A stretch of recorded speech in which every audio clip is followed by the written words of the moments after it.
കൂട്ടുകാരെ, new English ഫ്രണ്ടിൻ്റെ പുതിയൊരു ക്ലാസ്സിലേക്ക് ഏവർക്കും സ്വാഗതം. നമുക്ക് കഴിഞ്ഞ ക്ലാസ്സിൽ പഠിച്ചതിൻ്റെ ബാക്കി ഭാഗത്തിലേക്ക് കടക്കാം. He could not find his things even after he had searched up and down. He asked himself where could they have gone. However much he searched during the day, those two items did not reappear. And the same was to happen with other things too. ഈ പാരഗ്രാഫിൻ്റെ മലയാളം അർത്ഥം നോക്കാം. He could not find his things even after he had searched up and down. തലങ്ങും വിലങ്ങും നോക്കിയിട്ടും അവന് ഇഷ്ടപ്പെട്ട അവൻ്റെ സാധനങ്ങൾ കണ്ടെത്താൻ അവന് കഴിഞ്ഞില്ല. He asked himself where could they have gone. അവൻ അവനോട് തന്നെ ചോദിച്ചു, എവിടെയായിരിക്കാം ആ സാധനങ്ങൾ പോയിട്ടുണ്ടാവുക. However much he searched during the day, those two items did not reappear. ആ ദിവസം മുഴുവൻ തിരഞ്ഞിട്ടും അവൻ ആ രണ്ട് സാധനങ്ങൾ, അവൻ്റെ രണ്ട് ഫേവറേറ്റ് തിങ്സ്, ടീഷർട്ടും ഫുട്ബോളും കണ്ടെത്താൻ കഴിഞ്ഞില്ല. And the same was to happen with other things too. ഇതേ ഒരു കാര്യം തന്നെ മറ്റു വസ്തുക്കൾക്കും സംഭവിച്ചു. മറ്റുള്ള അവൻ്റെ സാധനങ്ങളും കാണാതെ പോയി. Ricky cast a suspicious eye on the gleaming butler robot. I think it's his handiwork, he thought. He hatched a plan to spy on the robot and began following it around the house. Finally, he caught it red-handed while it was picking up one of his clothes. Ricky followed the robot without making a sound. To his surprise, he saw the robot folding his t-shirt neatly and keeping it on a pile of clothes in the storeroom. Ricky cast a suspicious eye on the gleaming robot. Suspicions എന്ന് പറഞ്ഞാൽ showing doubt. Gleaming means clean and polished. റിക്കിക്ക് ആ റോബോട്ടിലാണ് ഒരു സംശയമുണ്ടായത്.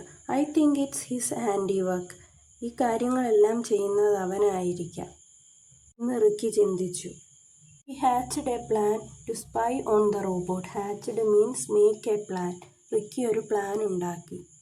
Spy means secretly obtain information on an enemy.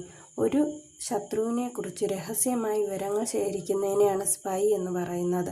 Ricky റോബോട്ടിനെ കുറിച്ച് രഹസ്യമായി വിവരങ്ങൾ ശേഖരിക്കാൻ വേണ്ടിയിട്ട് തീരുമാനിച്ചു. He began to follow the robot around the house. എന്നിട്ട് അവൻ ആ റോബോട്ടിനെ പിന്തുടരാൻ തുടങ്ങി.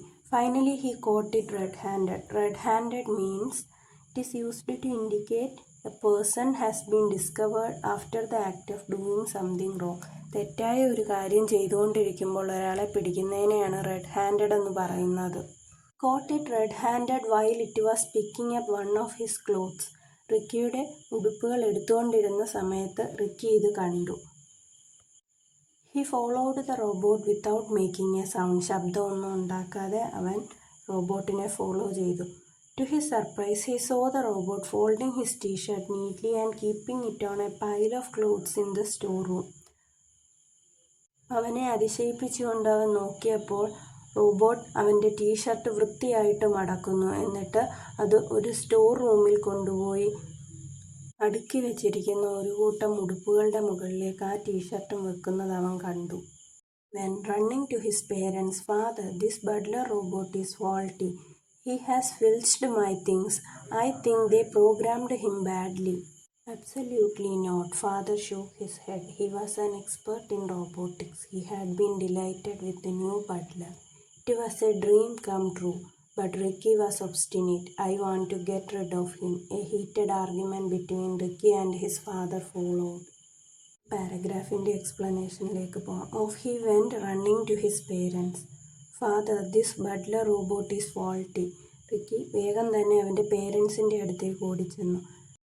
"Father, this butler robot is faulty." Faulty means not working or made correctly.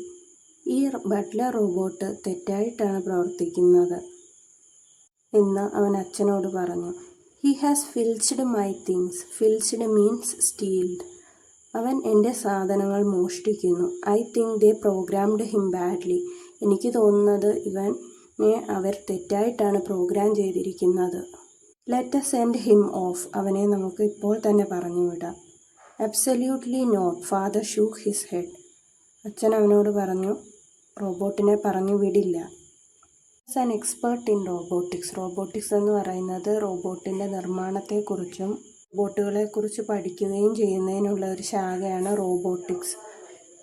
റോബോട്ടിക്സിലൊരു പ്രഗത്ഭനാണ് റിക്കിയുടെ അച്ഛൻ. He had been delighted with the new Buttler.